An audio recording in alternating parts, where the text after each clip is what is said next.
2000 жылдығында бірінші рет Жамбыл облысы көкпар саған бірінші рет Дәукөз.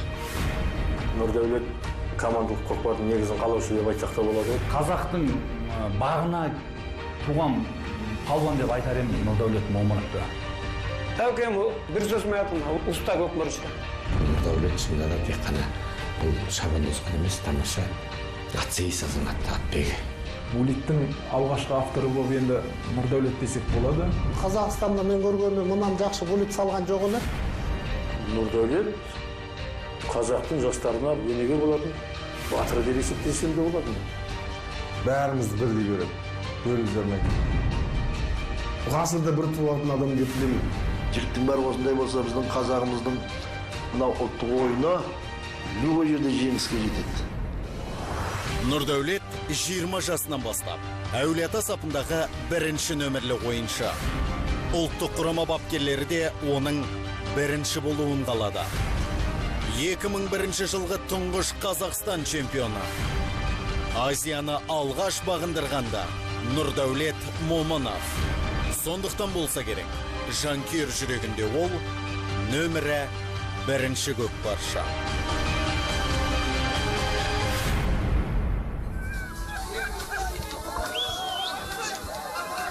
Нұрдәулет палуан, Жамбылдан келген, Нәби Ақсақалдың ұлы. Қалың доданы жарып шығып, салымды болған бозбала жаппай көкпарға жаңалық боп келді. Жұрттың аузында Нәбидің баласы Нұрдәулет. Нәбидің баласы деп жаңында естігенбіз. Сол жерге келген кезде Нұрдәулет Момынов теңгелеуге шықты. Ат оңға қисайса солға алады, солға қисайса оңға алады, сөйтіп 10 теңгенің бәрін алып кетті. Сол кезде мен әкем айтты, мына бала болатын бала екен деп. Осы салса, бізге Момыновтарға ақырай. Осы Қалабегім бар, Ошақбайым бар, Нәбиім бар, ағаларым Күлікбайым бар, шырылдап, осы Дәукеміз салса болды бізге. Кешке қарай кәдімгідей той болатын дейді. Өзім бір рет чемпион болсам, Дәукем 9 дүркін чемпион болды. Сонда Дәукем менен мықты болғаны ғой енді. Жамбыл облысынан келіп, біздің оңтүстік Қазақстанда салымды болып жүрген жігіт Нұрдәулетке шейін болмаған негіз. Жамбылдан бар ғой, 30 жігіт алып барсаңда ешқайсысы аттарымыз салады, палуаннан салатын осы жағыз Дәуке. Бекерден бекер бұны Дәуке деп атамайды. Дәуке деген баяғы бай жақтатқалардан қалған тұқым ғой енді. Кезінде Дәуке дейтін осындай бір керемет тұлғалы адамдар болған, солардың атын еске алу айтады. Дәуке бірінші рет сөзді көкпарды Шымкентке барып бірінші рет көкпар саған солат еді. Сол кезде Дәуке 17-18-дегі бой жігітеді. Тәй-тәй басқаннан тайды тақымдаған бала Нұрдәулет ұлттық спорттың шыңына шықты. Көкпардан Қазақстан біріншілігін 9 рет жеңді. Азияны 2 рет мойындатты. Ақбидай ауыл ойындары, ұлттық спорттың фестивальдары секілді жарыстарда алдына қара салмайды. 10 шақты жыл ұлттық құраманың капитаны ретінде команданы ойын алаңында жеңіске жетеледі. Халықаралық дәрежедегі спорт шебері атанды. Қазақстанға еңбегі сіңген жаттықтырушы. Ал бүгінде әулиеата көкпар клубының директоры. Қазан кезінде іліп алып, одан жаңағыдай защиттер шығып, қазір мынау көріп осында өткенде чемпионатты өте жылдамдықты талап ететін ойын. Бөрі алар жігіт бөрігінен белгілі болатыны секілді. Нұрдәулеттен де атшулы көкпаршы шығатына жастайынан көрініп тұратын. Оның білекті һәм жүректі палуан екені бесенеден белгілі емес пе? Бірақ бүгінгі шыққан биігіне қалай жетті? Білуге сіз де құмартып отырсыз. Ендеше басынан бастайықшы. Біздің осы кішкентай шағын ғана ауыл, Қаратау деп аталады. 60-70 үй түтіні бар. Өздеріңіз көріп отқанда Қаратаудың басы осы. Алаштың талай баласына пана болған қарт Қаратаудың бастауы осы жер. Жотасында жорғалап, аса өзені ағып жатыр. Құтты мекенде әлімсақтан тұрғылықты жұрт Қаратау атап кеткен. Түтіні түзу ұшқан осы ауыл Нұрдәулет Момыновтың кіндігі кесілген туған өлкесі. Аса өзені дейміз, осы ауылдың асаның жағасында бүлдірген жеп, кәбеншінан жеп, азынан кешкен атқа мініп, тайға мініп, көкпар шауып, осы ауылда өстік, кішкентай ғана ауыл, біреуге айтсаң сенбейді. Осы ауылдан жаңағыдай жоқ дегенде бір 20 шабандоз шықты десең.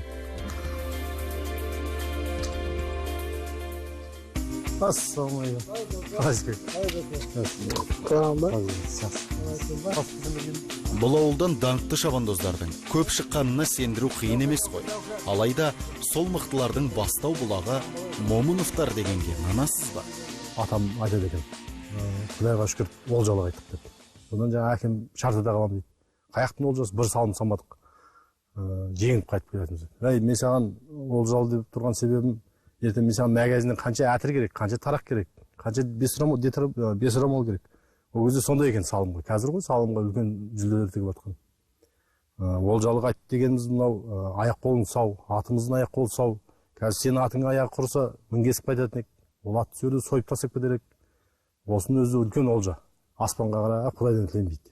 Жаңағы осы ешболмаса тек артында алатын бір адам болса ғой деп. Егемендік алғаннан командалық жүйеде осы оңтүстік Қазақстанда ұйымдастырылған Тайбұрыл тотализатор деген. Соған жаңа команда жинақтап, сол кезде команданың атын не қоямыз деп жатқан кезде соны Әулие-ата деп қойып, сол 91-ден бері Әулие-ата командасы. Сол Әулие-атаның негізгі шабандоздар осы ауылдан болған.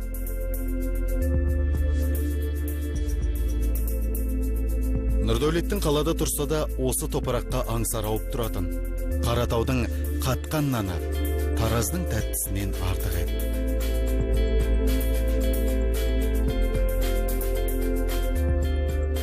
Каникул басталғаннан осы ауылда жүретінбіз.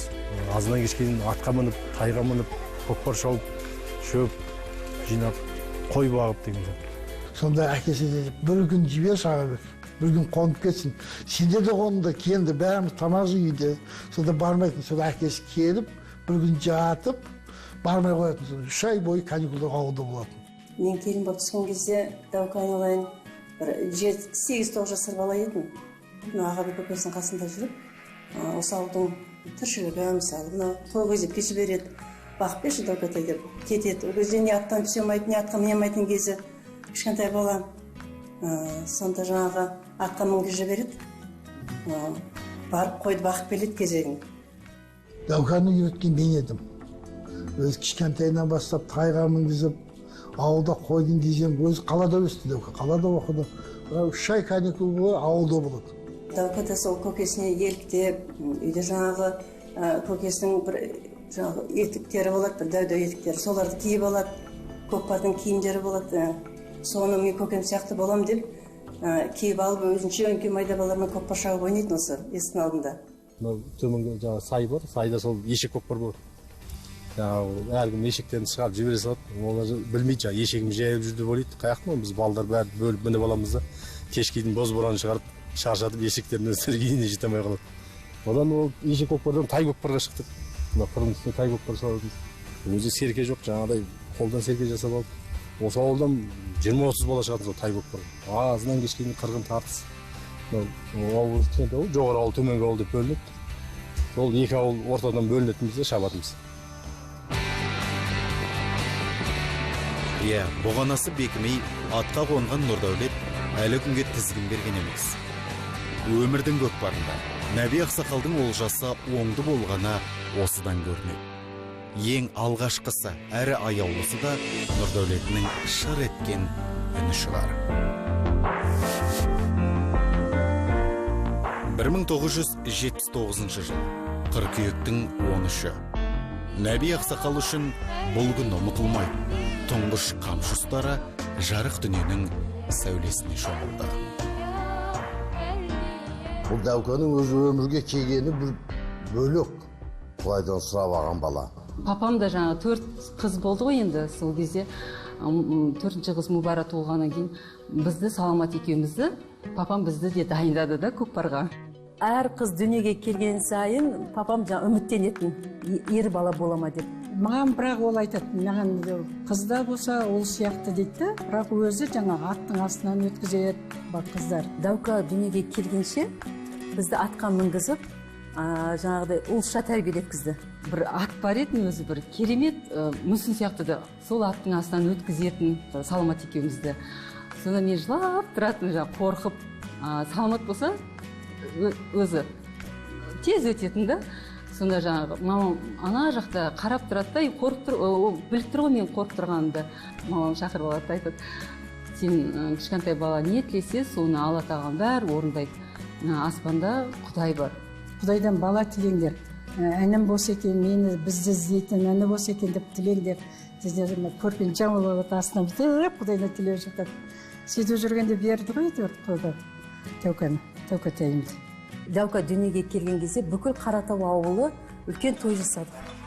Ол кезде мен 5 жастамын, Қалабек 10 жаста. Қалабек екеуміз бүкіл ауылдан сүйінші сұрағанбыз. Содан кейін бүкіл ауыл келіп біздің үйге келіп тойлаған. Содан кейін болды, әкеміз бізді атқа жолатқан да жоқ, үйреткен де жоқ. Былай айтқанда енді Нұрдәулет Құдайдан сұрап алған балада. Нәбиді 3 қыздан кейін көрген, менің әкем. Ал енді Нәби ағамыз Дәуканы 4 қыздан кейін келді өмірге. Дәуканың кішкентайы Абылмансұрдың өзі 3 қыздан кейін келген. Тек қыздардан кейін дүниеге тізгін ұстар келген соң, мәртебесі биік, тіпті ауыл аймаққа қадірі жоғары бала болды. Әкесі де әпкелерінің алдында оның абыройын асқақтатып қоятын. Кішкентай кезінде әкеміз сен бұлардың қамқоршысы деп өскен. Дәука ініміз болса да, ағамыз сияқты өсірді. Енді қызбыз ғой. Бал маскарад, жаңағыдай вечерге баратын болсақ, әкем айтатын, бірінші Нұрдәулеттен сұран деп. Нұрдәулеттен барып сұрағың келмейді кішкентай баладан. Сонда Дәука бір 5-6 жастағы бала кішкентай. Дәука жіберші деп Дәуканың көңілін табамыз. Дәука ол бізді міндетті түрде жаңағы өзінің жұмсап алады. Анау атқа көмектес, атты жайғауға, я болмаса басқа да нәрселер көмектес деп. Амал жоқтан бәрі келеді алдыма. Содан мен де шіреніп жаңағы аяғымды уқалаңдар. Содан жабылып аяғымды уқалайды. Что-то аяғым ауырып кетті, арқамды уқалаңдар деп. Оның көңілін аулайтынбыз, сенеден барып жаңағы папа жіберейік салтанатты жаңағы бал маскарадқа сөйтіп жаңағы барып келсін жаңағы осенний балға деп сөйтіп жорға дегенде сұранып Нұрдәулеттің көңілін аулап сөйтіп баратынбыз. Нәби ақсақалдың жүрек түкпірінде балам айтулы көкпаршы болса екен деген арманы жатты. Әрбір қадамында ұлын жетектеп жүруді ойлады. Тағдырдың тарту етіп берген ұлын 2 жастан бастап жылқыға жақындатты. Арманға алғаш қол созуы да осыдан басталғандай. 2 жасынан ертіп кететін. Жаңа етік, әперді керзібай етік. Оның тұсына жаңа қамшысын тұрып қоятын. Есімде кішкентай етік болатын, сол тәспіден өлген таза қамшы болатын.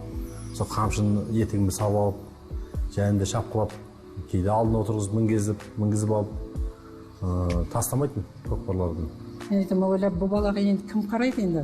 Сен 2 жаста. Сол енді Құдай өзі бергеніне Құдайда қарап жүрді дейм. 2 жастар баланы мысалы қалай? Ойыма кіріп шықпайды. Апамыз көкірекше тігіп берген. Сол көкірекшеге алдын бәрін тиындар жаңағы тігіп қойған. Сол Дәука келе жатса тиындар шылдырлайды. Дәука жоқ болып кетсе тиындар шылдырламайды. Біз сол тиындар шылдырламаса Дәуканы іздейтінбіз. Бір күні ауылға жаңағы шара бара дейтін жаңағы цыгандар келеді ғой, бутылка жаңағы сол кезде бутылкаларды алып жинайтын. Солар кеткен Дәуканы таппай қалғанбыз. Бүкіл ауыл жылап, жаңағы цыгандар алып кетті ма деп. Сөйтсек бір атамызбен бірге атқа мініп, жаңағы көкпарға кетіп қалғанбыз. Сонда 2 жаста ма сондайда. Сол кездің өзінде бір атқа деген құштарлық өзгеше болды. Кішкентайымыздан енді сол әкеміз жылқыға жақын қылып өсірді. Ол жаңағы ес білгеннен бастап атқа мінгізді, аттың жеріне жақындата берді. Ат жалын тартып міне бастағаны бастап көкпарға өсіп болдық. Әке мен баланың арасында қыл өтетіндей де алшақтық болған емес. Ержете келе, әкенің жүрек түкпіріндегі мақсаттары баласының жас көңіліне құйылды. Досым сияқты әңгімелесе бердім шын керек. Ешқандай несін жасырмайтын, мен де әңгімені ашып айта беретін. Мен естіген кезде бізге мынау Түлкібас өңірінен Әбілхан ағамыз көп келетін. Ол енді ол кісінің түр тұлғасының өзі бір ерекше. Үлкен жаңағы үлкен кісі ғой. Одан кейін Зұлпықар ақсақалы көп келетін, жаңағы Жұлдызхан Тайырбектің әкесі. Одан өзім жаңағы Ағабек ағам, соларға келіп көп. Енді Әбілхан ағалар енді Қырғызға барған кезде 2 жақ таласып бөлісе алмай қалатын, 2 қазаққа болады. Армандайсың ғой енді. Әбілханның тақымын, Зұлпықардың ептілігін, Ағабектің өлгіштігін берсе, онда тек супер көкпаршы болып, универсальный мықты көкпаршы болып шығамын деп. Аллаға шүкір, әйтеуір Алла тағала ешқайсынан кем қалған жоқ. Бір жолы Нәкең үйінде тамақ істетіп, көкпардан кейін түсіне ғана екен, тамақ жеп, болып шығып бара жатырмын. Жеңге екеуі жаңа Нұрдәулетті әкеліп маған айтты, мынаны аузына түкіріп берді. Мен айтамын, Нәкеңе ұят қойды, қалай десем, жоқ, біз ниет қылып отырмыз ондай деп, сөйтіп осы Нұрдәулеттің аузына түкірткеннің жөні бар. Мықты кісілердің аузына түкіртіп жүретін. Оның бәрі соңында несі ғой, айтпай, Құдайға шүкір әйтеуір.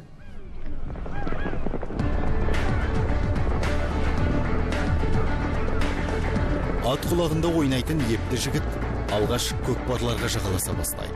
Той-думанның соңында жұртпен таласып серке сүйреп жүрді. Бірақ буыны қатпаған, белі босаң бозбала көп қиналатын. Әлі де болса ағаларына сүйеу болуға жарамайды. Әкем шабандоз болсаң, мені жерге қаратпайтын шабандоз болдық. Құлағымды құйып айтып отыратын. Көкпар деген бір адам тақымды жүретін нәрсе емес бұл. Бірде айырыласың, бірде ілемей қаласың, бірде тартып аламай қаласың. Содан көкпардан кейін келгеннен кейін міндетті түрде өзі жаңа тамағын ішіп қойса да мені күтіп отырады. Кетпейді, төрде отырады. Содан қисайып келесің. Тамағын ішіп отырған кезде бастайды әңгіме. Сен ана жерде былай істемедің, сен бүйтпедің, анадан тартып аламадың. Содан мен де тамақ ішіп қойып, мен шаппаймын көкпарды. Шаппасаң шаппа, мен масқарадан қанша дейді. Ол шаппаймын, көзінше барам да жаңағы, өзі енді герзіп етіп қой жаңағы. Етікті бүктеймін да жаңағы пешке лақтырамын. Сөйтіп жағы жіберемін дейді. Дұрыс болды мынауың дейді. Мен бағанағы. Жоқ, өртеме деп не қылмайды ғой. Дұрыс болды. Ақылдысың сен. Оқу одан қайтайын. Көкпарды мен де шаптым, ағаларым бәрі шапты. Үй шықса бізге шығатын еді ғой деп жаңағы. Ішімнен жаңағы дұрыс болды, шаппайтын болдым ғой деп. Бір күн жүресің, 2 күн жүресің. Содан етік жоқ, қайтадан білдірмей барып, базардан барып етік сатып аламын жаңағы. Ешкімге көрсетпей.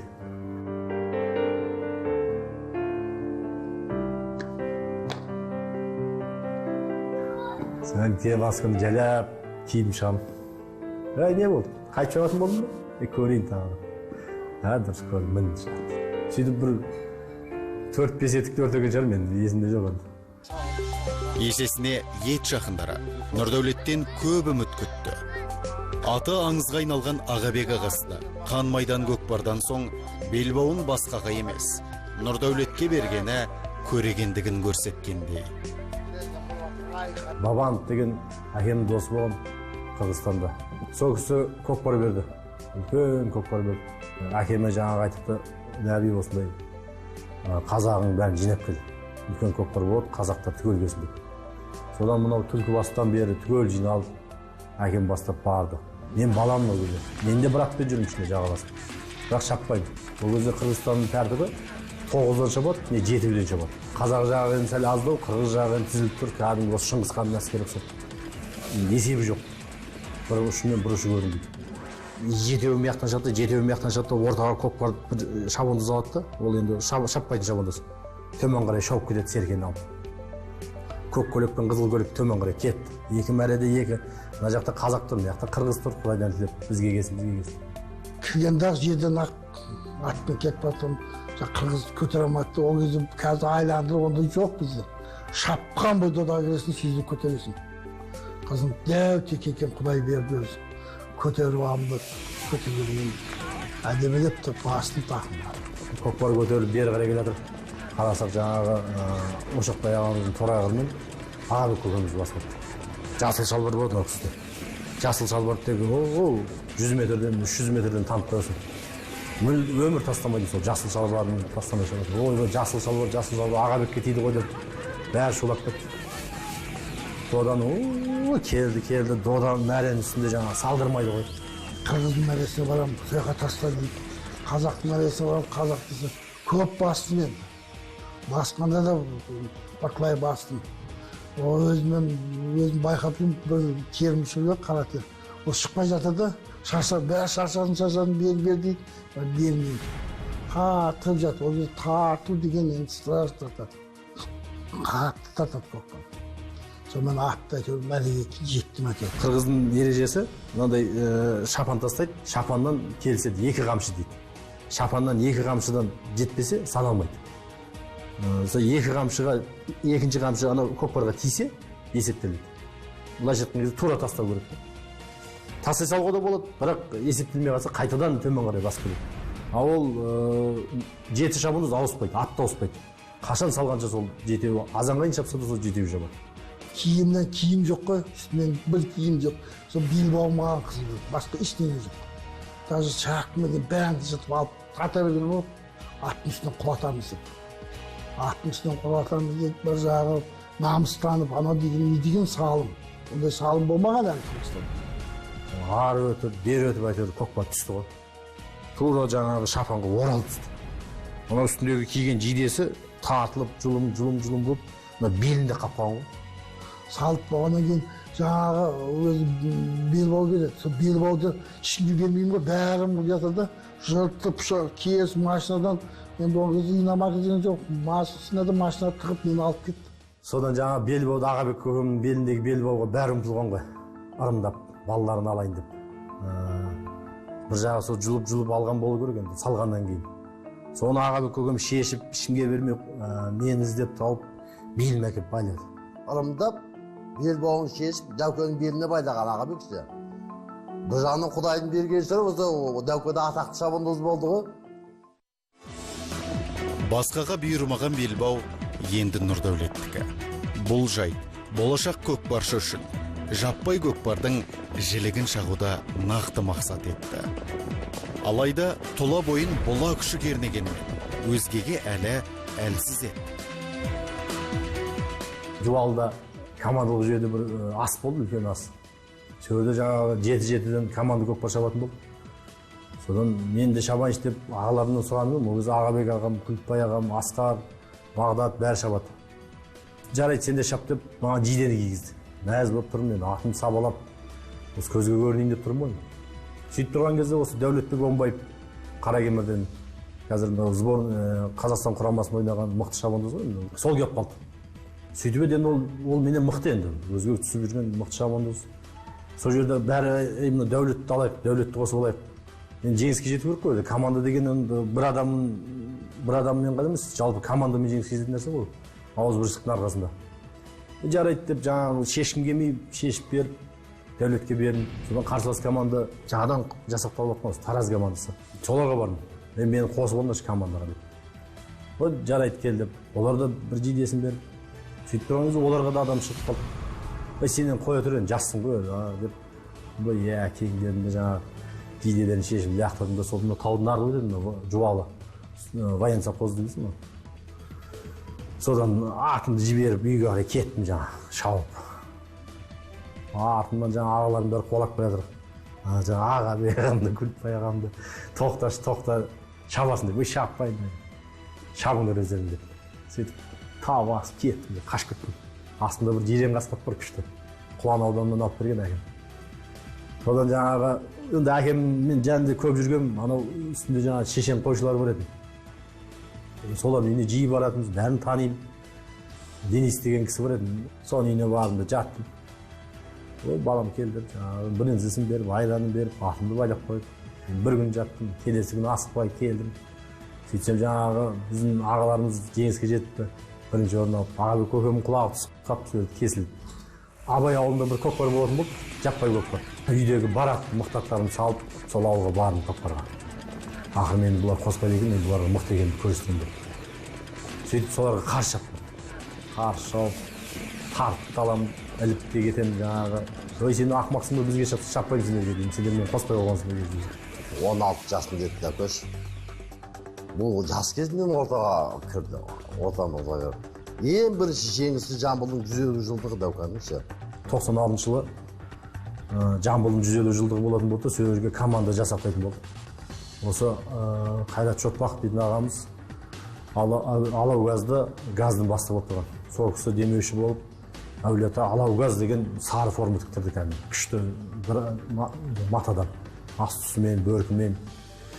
Сөйтіп Жаныспай дейтін ақсақал бар, Бақтияр Ақбаевтың әкесі. Сол кісінің үйінде бәріміз жиналып, бүткіл облыстың жаңағы мықты шабандоздар. Сол жерде жаңағы құраманы жазып жатыр. Бұл жерде 10 адам. 7-еуі шабады, 3-еуі қосалқы бойынша. Содан Жаныспай ақсақалы, бірінші қылып Дәукенді жазыңдар деді. Құлағым елең ете қалды, жаңағы қуанып. бәрі дұрыс кеше ана неде жуалда қосу керек еді. Өздерің қоспадыңдар, абайда көрсетті сендерге деп жаңағы несін айтып берді. Мен демей отырмын жаңағы. Сөйтсе де жаңағы командаға қосылып, жаңағы нені берді, формаңды берді. Соны үйге барсам жаңағы примеркаға Ағабек ағам барған еді. Дөу, мияғым бәрі мынандай үлкен.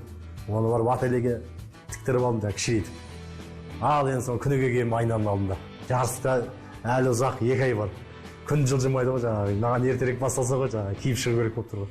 Сөйтіп алғаш сол Жамбыл 150 жылдығында облыс құрамасына қосылдым 96 жылы.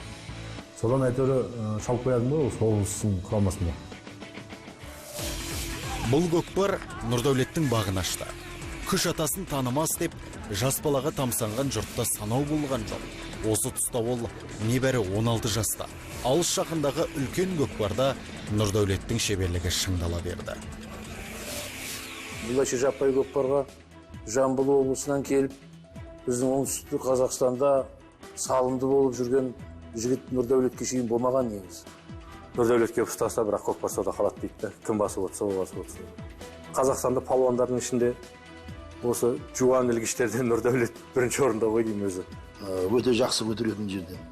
Қатты еңкетін барын, жаңағыдегі физически шыныққан, жақсы ауыр салмақты қатты көтереді. Мен көп айтып жүрем осы күнге шейін. Көкпарға ілгендігін Дәукенің өте көкпарға жетті тұрады да орнынан, жақсы тез тұрады. 40-қа жақындап болса да, сондай денесімен алдына көкпар түсетін болса қалдырмайды ол. Алдында сүйреп, алдын айландырып, көкпарды алдырып, тақымына бастыртып, өстіп жаңағыдегі неғылып үйреттім ғой. Бірақ Дәукеде еңкейіп түрегеліп, ауыр көкпарды қатты түрегеліп басатын бала кемде кем. Жігіт адамның бірінші ерлігі ол мойындау ғой. Әңгіменің ашығын айтқанда.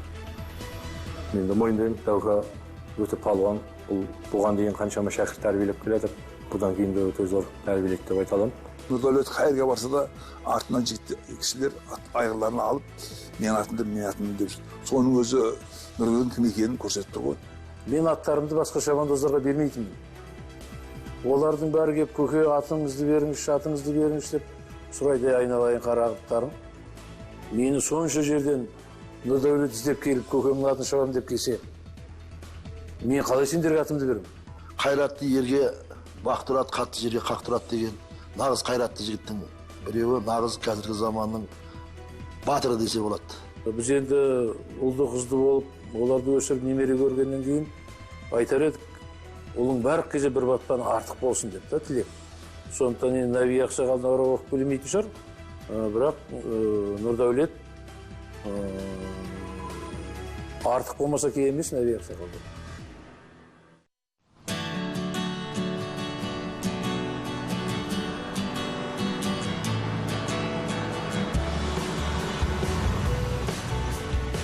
Жас күзінде сол 16-17 жасымызда бір көкпарға келдік.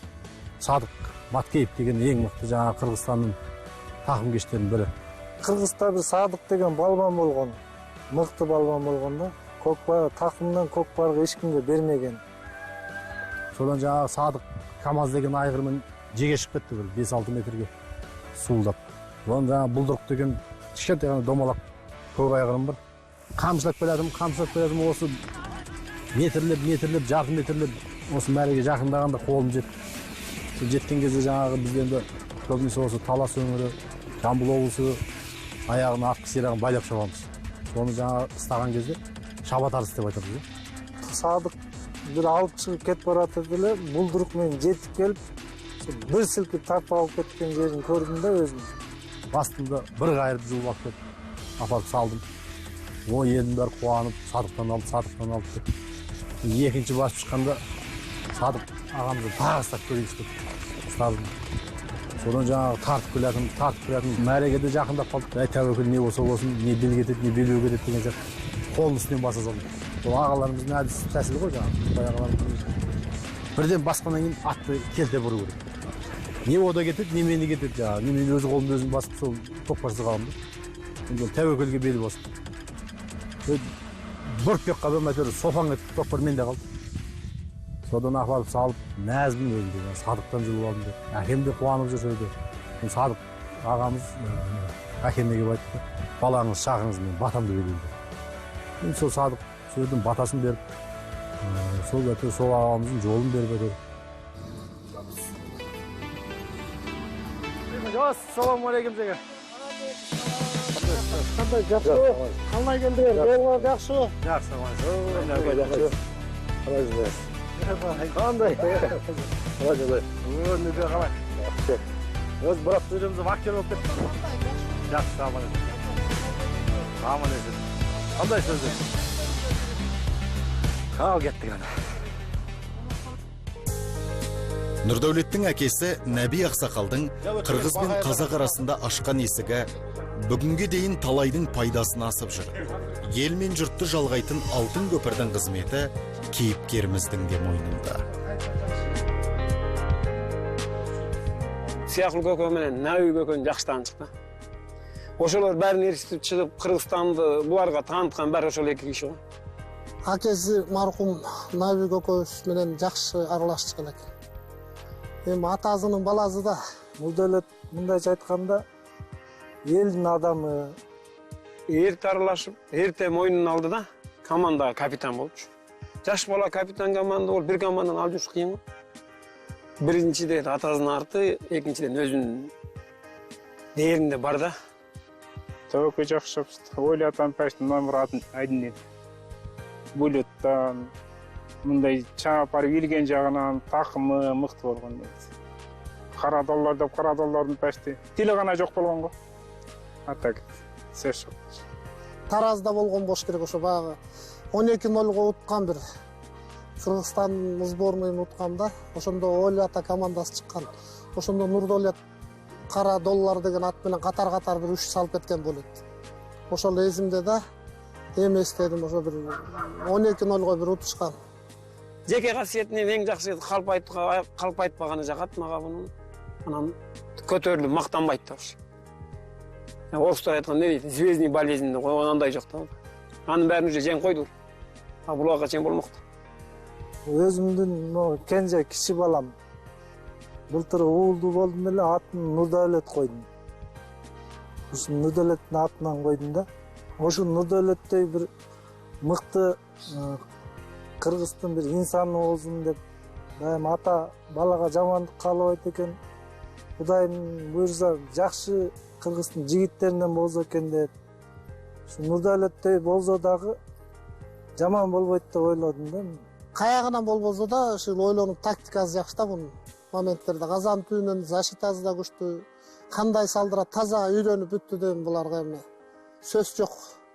Аңгеме жок казактар айткандай.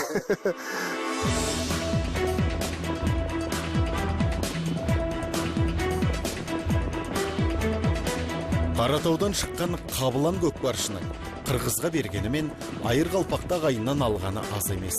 Командалық көкпардың жілігін шағып, майын ішуіне де көршілес елдің көп септігі тигені бесенеден белгілі. Өзінің атын шығарған атақты булит әдісі де Қырғыздан көрген барында. Біздің Қазақстанға қара доллар деген атпен Нұрдәулет алып келді осы булитті бірінші.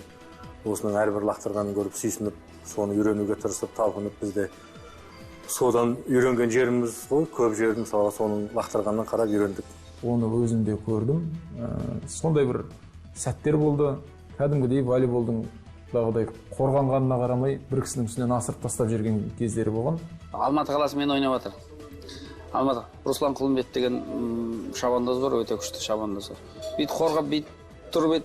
Соның үстінен асырып, серкені лақтырып қазанға түсірген күндері болған. Өзіңіз ойлаңыз, 35 килограмм салмақ серке.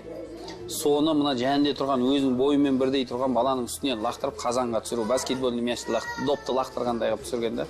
Нұрлан Барпиев дейтін мықты Қырғызстан құрамасы мықты шабандоз бар. Өзі кішкентай ақ. Жаңағы булит деген әдіс салым бар. Қазандыққа жаңағы аттың екпінмен кеп тоқтатпай кеп салатын. Сол салым өзім ғашықтым да. Өзіміз тастаймыз, түсіре алмаймыз, не жеткізбей тастасамыз болмайды. Содан шешім қабылдап, Ақылбек ағаларым өшеден Айшеби ауылынан қазан соқты бәрі. Алғаш қазан осы Айшебиде құрылды. Содан Қырғызстаннан барып, арнайы қазан соғатындарды алып келіп, бір қазан соқты қайтер. Жағы болып жатып, бүткіл қазақ болып жатып.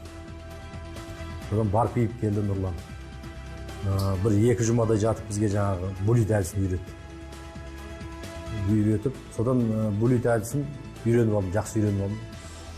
Содан сол 4-ші нөмірін киген себебім сол Нұрлан Барпиев 4-ші нөмір кетін. Жаңағы булит лақтыратындардың бәрі 4-ші нөмір кетін. Сонда мен де қызық, сол 4-ші нөмірге қызық, булит лақтырамын ғой енді. Тәукелерін біліп үйреш дейді да, ана мұндай қыл ырылтыш керек, мұндай қылды бір-екі үйрет көрсеттім, болды, шын өзі үйреніп кетті. Баланың өзінен ғой. Мен үйреткен болса, бұны барып күнделі ерішті үйреткен жоқпын, бір-екі жол көрсеттім, үйреніп кетті. Жаттығу жасағанда ол айтты маған, мен деді, жаттығуда деді, 10 салымның 9-ын сүрмейінше жаттығуды аяқтамайды деді. Сонда ғана жетістікке жетесің деді. Ол өз енді серке жоқ, қапқа қолын салып алып, 2-3 қабаттап, сөйтіп булит тастаймын жаңа. 8-ді түсіріп, қайтадан бастаймын. 7-ді түсіріп, қайтадан бастаймын. 9-ын түсірген ғана, бірден 9-ын түсірсем, жаттығуым аяқталатын. Сөйтіп дайындалып, содан әйтеуір булит әдісін жақсы қолдандық. Қара доллар менен иліп барып көп тастап жүріп, уақыттан көбін ұтып алса да шылар менші. Моменті кетірбеді, ұдақа құлақ деді көп. Қара долларды жақшат болшы. Кейін барып, Қырғызстанға барып, булит әдісін қолданып, жаңа салып атымыз ғой. Сол жаңа Асылбек Өзбеков дейтін жаңағы комментаторы, көкпардың жүргізуші. Сол айтып жатыр. Бұлар Нұрлан Барпиевтің мектебі деп. Кейін Қырғызстанның жаңағы журналистерде сұрап жатырмын. Шыннан сізді осы Нұрлан Барпиев үйретті ме осы әдісті? Иә, Нұрлан Барпиев үйретті. Жасырмаймыз.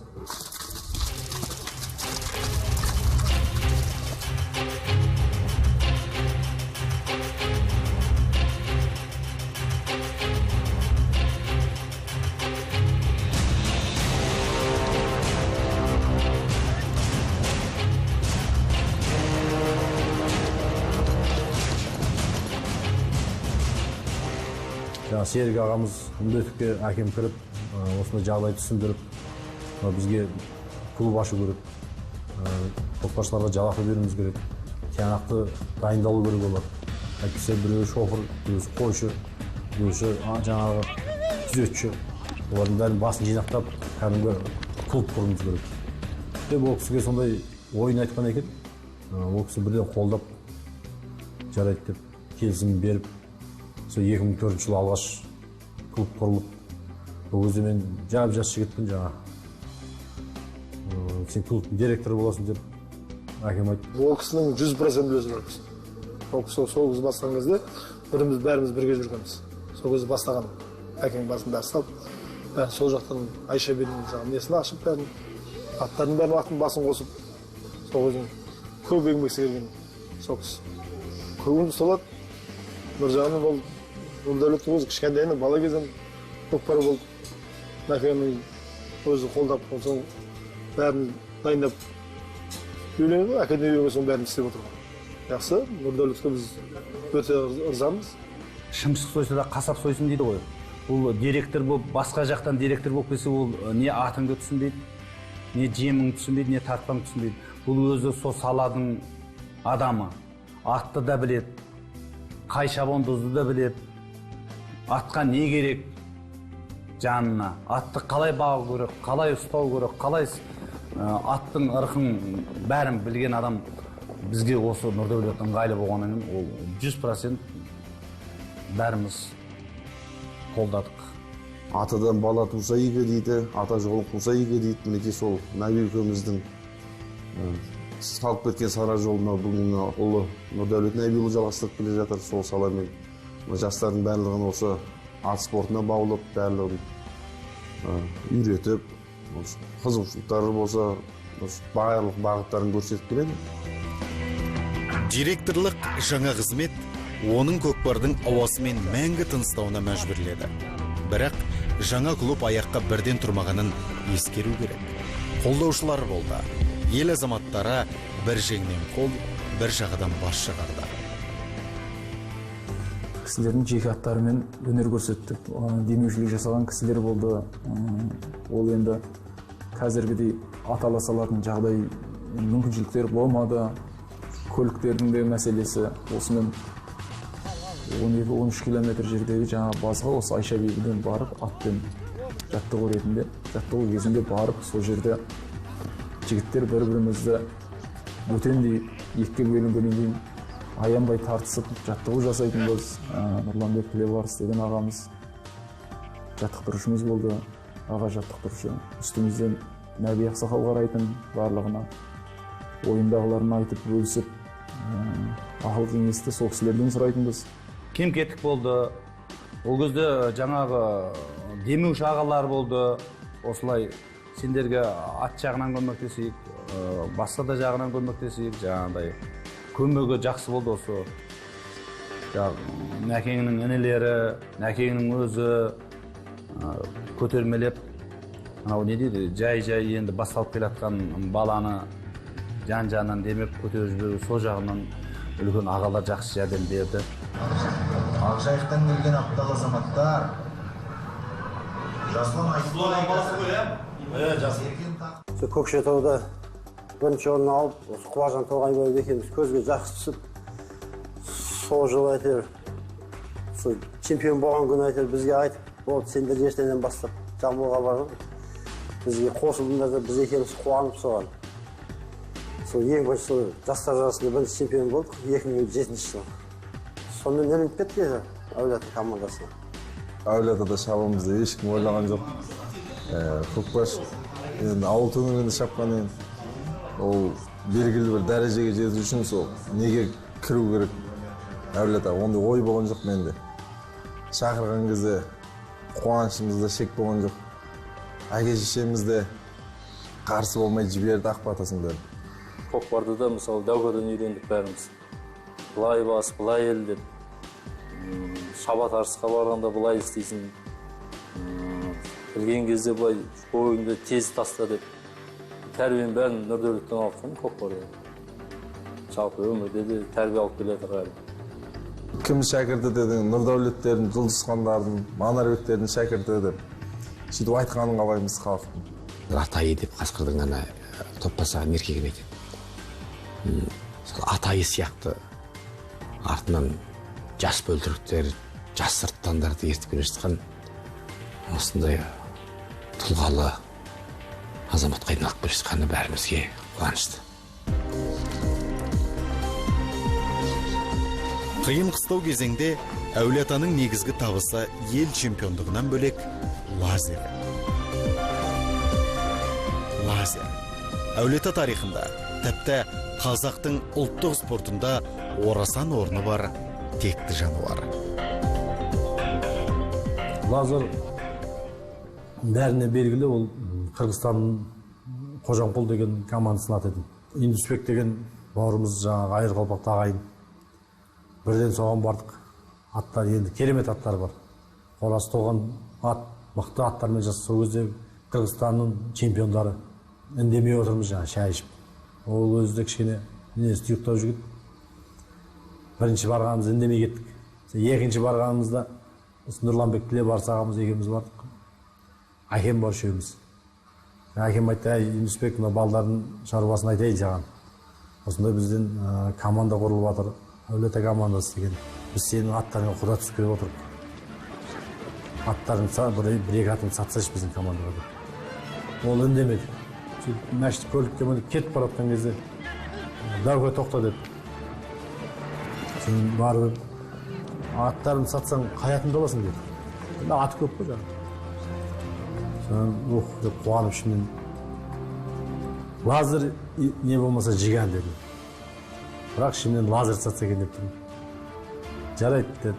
Күлді. Ең мықты атымды сұрап тұрсың ғой сен деді. Мен де күліп бетіне жарайды жақсы деп кеттік. Сөйтіп ауылда жүріп, Аман Бөкенбаев деген жаңағы Индусбектің інісі. Сол звондап қалды, телефон қоңырау шалып қалды. Нұрдәулет біз ат сататын болдық. Қай ат дедім, лазерді деді. $5,000 деді, болар жер деді. Ол андай саудаласын жігіт емес. Сол кезде мен есімде сол $2,500-ға 2 бөлмелі пәтер сатылған Жамбылда. Сол 2004-те алып чемпионатқа қостық. Фестиваль болды Қарағандыда. Сол жерде жұлдыз мінді да, мен мініп көре жазған деп сол жұлдыз соған тұрақталып қалды сол күні. Қазақтың маңдайына біткен көкпардың осы соңғы 5 жылда қарқын алуына осы ұлттық спорт түрлері қауымдастығының президенті Бекболат Тілеухан мырзаның айтқан бір жақсы сөзі бар. Азия чемпионатында осы лазер болмағанда біздің команданың жеңіске жетуі екіталай еді деген бір сөзі бар. Расында лазердің мықтылығы осы өткен жылы көкпардан өткен Азия чемпионатында Қазақстан Қырғызстан мемлекеті арасындағы бәсекеде осы арғымақтың көмегі көп болды. Бұл ат негізі Қырғызстанда защитада жүрген ат. Бұл Қырғызда Адин-Адинге ол кезде Неркорий деген бір ағат бар еді, сол рассветте 2 ат бар еді. Солар қойып, бұл только защитада жүрген. Бірақ бұның духы деген атты қаққан кезде, сонысына біз ғашық болдық та. Бұл қазір 22-де, қазір көрсеңізде ат жолқынып тұрады. Бұның мінезі, бұл лазердің бір преимуществосы не дейді ғой, бірінші удар.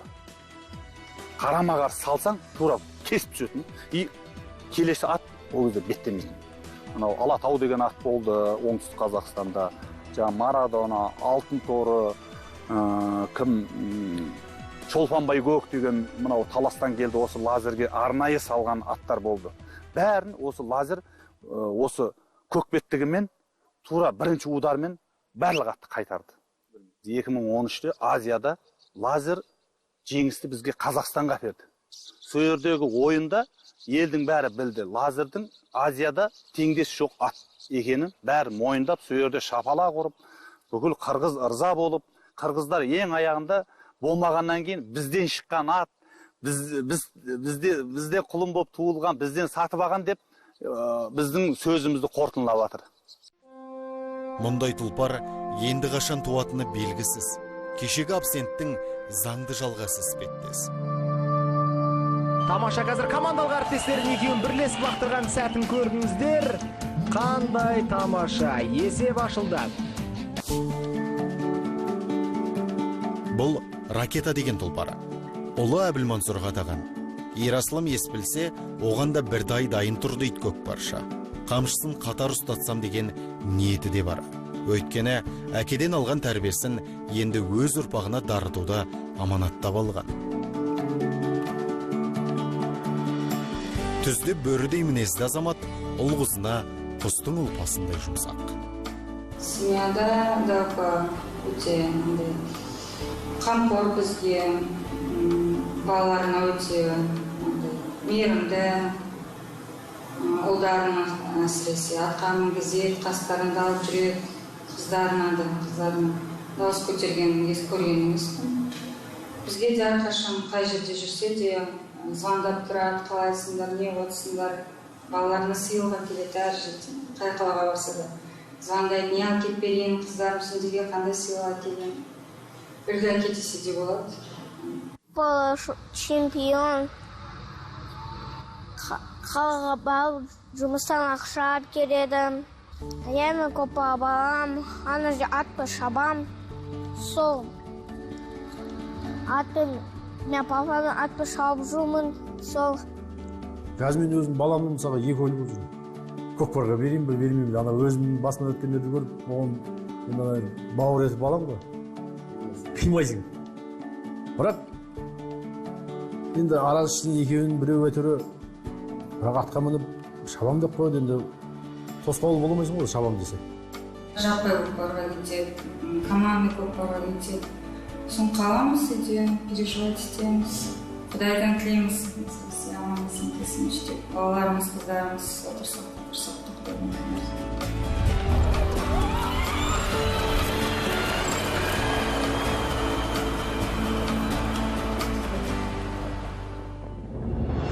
Бұғанасы бекегеннен бастап, ат жалын тартып мінген шабандоздың бүгінгі арманы асқақ. Шыққысы келген шыңы биік. Көксегені көкпардың қамы. Ұлттық ойынның көрерменін көбейткісі келеді. Енді осы менің арманым енді ол. Қашан орындалады бір құдай біледі. Осы Алматыдан ба, енді елордамыз Астанадан не бір велотректе салынып жатыр. Барыс аренада салынып жатыр. Бәрі салынып жатыр ғой. Сол көкпар аренасын соқса деймін бе? Көкпар аренасы осы шекін ай сөйді. Біздің шабандоздар ойнап. Ана халық төбесінен қарап отырса. Халықтың алдында ойнаған мүлдем басқаша ғой. Халық жинаған кезде шабандоздың өзі арқаланып, жігерленіп басқаша ойын көрсетеді. Өздеріңіз көріп отқан Бишкек қаласында, Қырғызстанда Бишкек қаласының қақ ортасында орналасқан атшабар, Аққұла ат майданы деп айтады. Бұл жерге біз алғаш болып сол 2000 жылы келдік. Сол кезде осы жерге жиналған халықты көріп, ойсылмай мына жерде осы жақта осыншама халық жиналады екен деп аң-таң болғанбыз.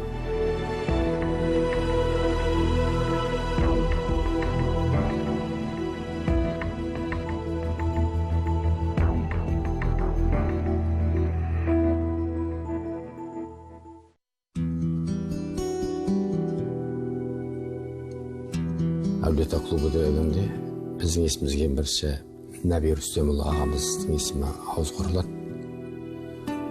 Алғашқы тәуелсіздік алған жылдары бірден осы алғашқы әулиета командасының негізін қалап 92 жылы бәрі жігіттердің басын қойып қосып ұйымдастырған адам сол Нәби ағамыз болады. Неге Жамбыл облысы 9 дүркін чемпион болады деген сұраққа келетін болсаң, Нәби Ақсақалдың бастаған жолымен Нұрдәулеттің жүрген жолы соған жауап береді-ау деймін да. Иә, бірінші жаттықтырушым әкем ғой. Әкесі өте Нәби деген ақсақал әңгімешіл адам еді. Ол кісі нағыз қазақтың жігіті еді, ол намыс қой, сондай кісі еді. Нәбидей алтын адам жоқ. Нәби сондай білгіш, сондай данышпан, сондай меймандос, сондай ақылды. Әкем айтып отырды, мен жаңағы сен үлкен атаң болған, алда берген атаң деген. Сол кісі мықты шабандоз болған. Одан кейін жаңа бізден Ағабек шықты деп. Ол да енді Ағабек ағамыз да осы Қазақстанға әйгілі, Қырғыз қазаққа әйгілі мықты шабандоз болды. Одан кейін сен шықтың біздің әулеттен деп.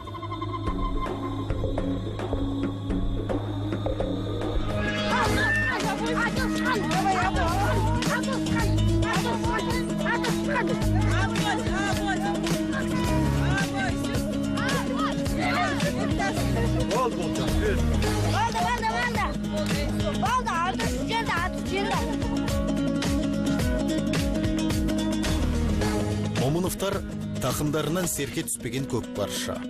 Еркек кіндігінің барлығы ат жалын тартып мінген текті атадан, жігерлі һәм намысты қолдан бермеген батырдан қалған әулет. Ал Нұрдәулет бұл әулеттегі бірінші даңқты палуан емес, және соңғысы да болмайтыны белгілі. Себебі артынан ерген Әбілмансұр мен Ерасылының да ат жалын тартып мінетін күні алыс емес.